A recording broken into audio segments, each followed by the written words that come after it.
안녕하세요. 축진먹입니다. 첼시와 아스날이 1대1로 비기면서 서로 승점 1점씩을 나눠 가졌습니다. 이렇게 되면서 오히려 선두권인 리버풀 맨시티와는 승점차가 더 벌어지게 되었는데요. 과연 양팀의 경기는 어땠는지, 양팀 감독들의 의도는 뭐였는지 한번 알아보도록 하겠습니다. 첼시는 후방에서 3위 빌드업으로 경기를 진행해 나갔고, 아스날은 그에 대응해서 미들블록을 형성하면서 가운데 쪽 라비아와 카이세도를 무조건 묶겠다는 의도로 나왔습니다. 그래서 사실상 첼시가 중원으로 공을 배급하는 건 어려운 일이 되었습니다. 그래서 첼시는 그에 대한 대응으로 이렇게 귀스토가 측면에서 가끔 내려와주면서 공을 받아주는 방식들이 있었고요. 또 반대쪽에서 빌드업이 진행될 땐 파머가 사이드로 빠져주면서 공을 받아주는 일이 있었죠. 즉 첼시는 아스날의 중원 공간을 공략하기보단 사이드 쪽으로 공을 돌려서 나가는 일이 많았습니다. 반대로 아스날은 확실히 웨데고르의 붙기를 체감할 수 있는 장면들이 있었는데요. 이렇게 웨데고르가 중원 포켓 공간으로 움직여주면서 첼시의 수비 라인 사이에서 공을 받습니다. 여기서 전진 패스를 받게 되는 웨데고르 때문에 페드루네투가 수비 쪽으로 끌려가는 상황들이 발생했죠. 웨데고르가 결정적인 장면을 만들지 않더라도 이렇게 상대의 공격 자원인 네투나 파머 같은 선수들을 뒤쪽으로 끌어당길 수 있는 것, 이것이 아스날에게 간접적인 이득을 가져다 줬습니다. 또 아스날은 첼시가 평소에 공을 돌릴 때 아까처럼 미들블럭을 형성했지만 이렇게 골킥 상황에서는 전방 압박을 수행할 때도 있었는데요. 한 명씩 맨투맨을 시켜놓으면서 전방 압박, 이런 상황에서 코릴의 미스를 이끌어냈던 장면이 있었고, 코릴은 오늘 경기에서는 조금 아쉬운 컨디션이었습니다. 또 첼시도 전방 압박할 때도 있었지만 대부분의 수비 시간을 미들블럭을 형성하는 데 사용을 했고요. 여기서 아스날은 유기적으로 대응을 했습니다.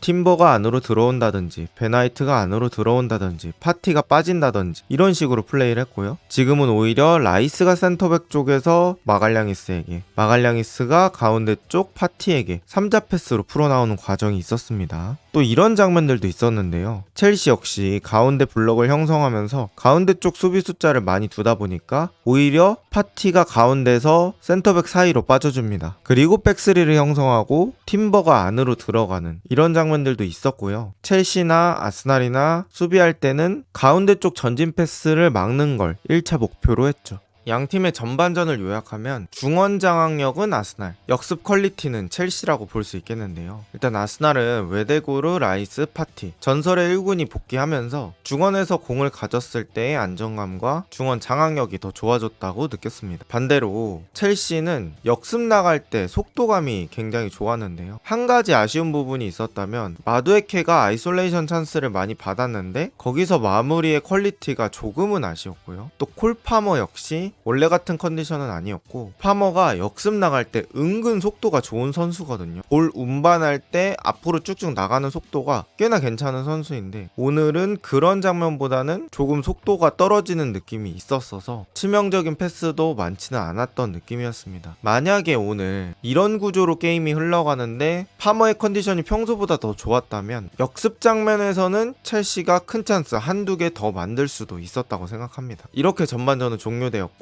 경기는 후반으로 진행됩니다. 그리고 후반전은 전반전보다는 조금 더 템포가 높아진 채로 진행됐고 양팀의 역습 상황도 많았습니다. 그때 웨데고르가 첼시가 앞으로 나가는 상황에서 압박을 통해서 공을 뺏어냅니다. 웨데고르를 좋은 공격형 미드필더라고 말하는 이유는 이렇게 수비 상황에서도 성실하기 때문이죠. 그리고 이 공을 안쪽까지 가져가서 자신에게 수비 몰아놓고 파티에게, 다시 파티에게 수비 3명이 따라가는 순간에 파티가 다시 웨데고르에게 줍니다. 이런 과정 속에서 첼시는 공 있는 쪽으로 선수들이 몰리게 되었고 이 스노우볼이 굴러갑니다. 이렇게 웨데고르가 결정적인 어시스트를 하기 전에 첼시의 수비 형태를 보면 모두가 공 있는 쪽에 몰려있고 반대쪽에는 라이스, 마르티넬리 이렇게 2명의 선수가 프리하게 쇄도할 수 있는 구조가 형성이 됩니다. 거기서 웨데고르는 좋은 시야를 통해서 마르티넬리에게, 그리고 마르티넬리가 이 공을 잡고 니어 포스트로 득점을 성공합니다. 사실 여기서 저는 약간의 산체스의 미스도 있었다고 생각을 하는데요. 기본적으로 산체스가 니어를 지키고 가운데 쪽 컵백 각이나 먼 쪽 수비는 동료에게 맡기는 게 낫지 않았을까라는 생각이 들었습니다. 마르티넬리가 이미 너무 깊은 위치에 있었기 때문이죠. 마레스카 감독은 여기서 교체로 흐름을 바꿔보는데요. 마두에케와 라비아를 빼고 엔조와 무드릭을 투입하면서 중원과 측면 쪽에 변화를 줍니다. 그리고 이렇게 아스날이 한 골 넣고 특유의 관리로 시간이 지나가고 있던 있던 와중에 아스날 역시 수비 인원 분배 실패로 실점을 하는 장면이 생깁니다. 네투가 엔조에게 공을 주는 순간에 아스날은 코너킥 수비를 하고 수비 대형을 재정비하고 있었기 때문에 경기장 전체에 균일하게 선수들이 분포되어 있지 않았습니다. 그러면서 가운데 쪽에 이렇게 큰 공간이 생기죠. 그쪽으로 네투는 움직이고요. 엔조가 그 네투의 움직임에 맞춰서 네투에게 공을 줍니다. 사실 이 장면에서 더 큰 문제는 네투 쪽으로 가는 패스보다는 최종 수비 바로 앞라인에 최종 수비를 보호해줄 선수가 아무도 없었다는 겁니다. 그래서 네투는 생각보다 넓은 공간을 부여받았고 여기서 또 개인적인 네투의 슈팅 능력이 빛났던 상황이었습니다. 환상적인 땅볼 중거리 슈팅으로 득점을 하면서 경기를 1대1로 만듭니다. 이후에 양팀의 경기는 1대1로 종료되죠. 오늘 경기는 양팀이 잘해서 무승부라기보다는 서로 약간 아쉬운 모습 속에서 무승부가 이루어졌다고 볼 수 있겠습니다. 아스날 팬들에게 긍정적인 것은 확실히 외대고르의 복귀 효과가 크다라는 것을 느낄 수 있겠고요. 반면에 첼시 팬들에게 긍정적인 부분은 확실히 포체티노 때보다는 체급이 올라온 모습이다. 상대팀도 쉽게 첼시를 공략하지 못한다라는 것이라고 생각합니다. 이렇게 사이좋게 승점 19점이 된 첼시와 아스날. 과연 양 팀의 순위는 앞으로 어떻게 될까요? 오늘 영상은 여기까지입니다. 좋은 하루 되세요.